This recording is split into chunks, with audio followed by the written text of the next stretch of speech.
Imagine this. Two people wake up in the same city. One earns $15,000 a month. The other earns $2,500. By nightfall, the high earner is anxious, trapped, checking notifications. The low earner is calm, sleeping well. That's not a motivational story. That's accounting. And it exposes an uncomfortable truth most finance advice avoids saying out loud. Financial freedom has almost nothing to do with how much money you make. That sentence alone should feel wrong, because everything around you says the opposite. Earn more, hustle harder, level up your income, then freedom arrives. Except it doesn't. And right now, more people are realizing that than ever before. This matters now because incomes are rising on paper, but stress is rising faster. In the last decade, salaries increased, side hustles exploded, online income became normal. Yet household debt is at record highs, savings rates are fragile, and more high-income professionals live paycheck to paycheck than factory workers did 30 years ago. That's not a coincidence. That's the system working exactly as designed. To understand why income doesn't equal freedom, we have to slow down, strip away the hype, and look at the mechanics underneath. Not theory, not inspiration, just the math. Start with a simple question. What does financial freedom actually mean?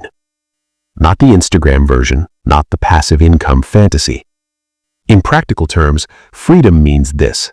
Your life costs less than what your assets reliably produce. That's it. No drama, no slogans. Freedom isn't about how much comes in. It's about whether your money needs your time to survive. If income stops tomorrow, what happens? That's the real test. Now watch what most people do instead. They increase income and immediately increase obligations. Bigger apartment, better car, more subscriptions, higher expectations, social pressure dressed up as rewarding yourself. None of this feels reckless in the moment. It feels responsible, normal, even earned. But every upgrade quietly adds a fixed monthly cost, and fixed costs are chains, invisible ones. Here's where the system gets interesting. Income is flexible. Expenses are sticky. When income rises, expenses follow quickly. When income falls, expenses don't care. That imbalance is where stress is born. Picture two people again. Person A earns $3,000 a month. Their expenses are $1,800. They save the rest. No debt, no lifestyle inflation. Person B earns $12,000 a month. Their expenses are $11,500. Mortgage, car leases, private school, commitments they can't unwind quickly. Who is freer? One missed paycheck for person A is uncomfortable. One missed paycheck for person B is catastrophic. Same country, same economy, opposite realities. This is the part nobody likes to hear.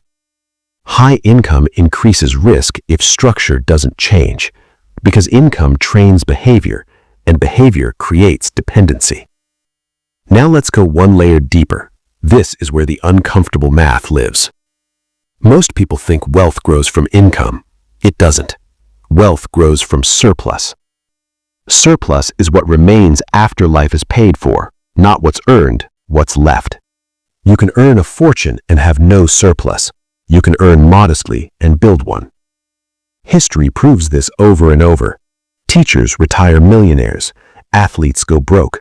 Doctors drown in debt. Clerks quietly accumulate assets. Same economy, different math.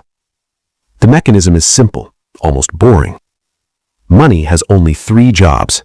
It can be spent, it can be saved, or it can be invested.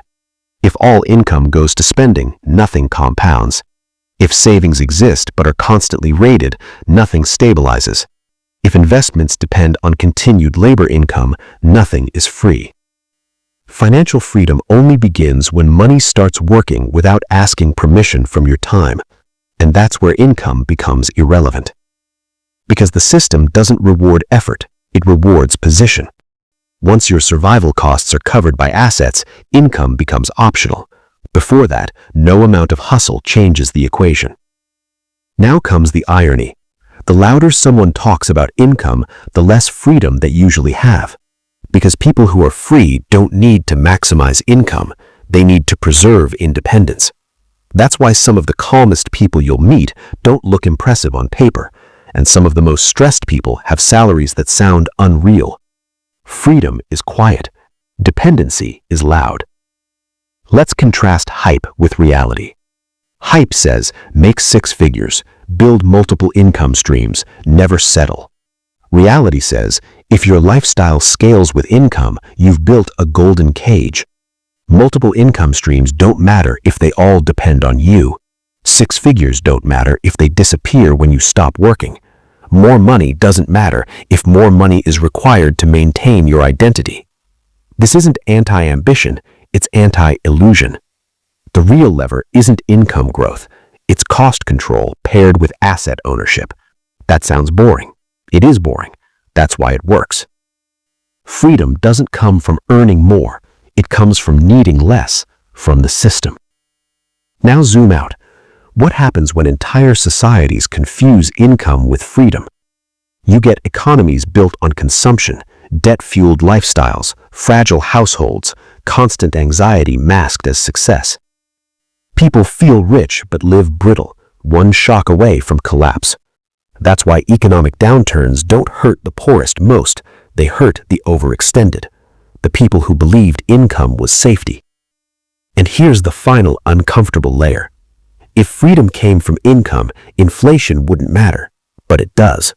Because inflation attacks costs, not salaries, and costs are what trap you. Every year your expenses rise automatically. Rent, food, energy, education. Income has to run just to stand still.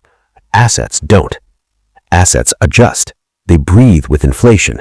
They don't panic. That's the quiet advantage no one advertises. So when someone asks, how much do I need to earn to be free, they're asking the wrong question. The real question is, how little do I need from income before my life keeps going without me? That number is usually much smaller than people expect, and much scarier to face honestly. Because it forces trade-offs, ego, status, comparison. Things income protects you from questioning. So here's the thought to sit with. If your income doubled tomorrow, would your freedom increase, or would your life simply become more expensive to maintain? And if income stopped next month, would your life shrink or continue quietly, almost unchanged? The answer to that has nothing to do with how much you make and everything to do with how your money is structured.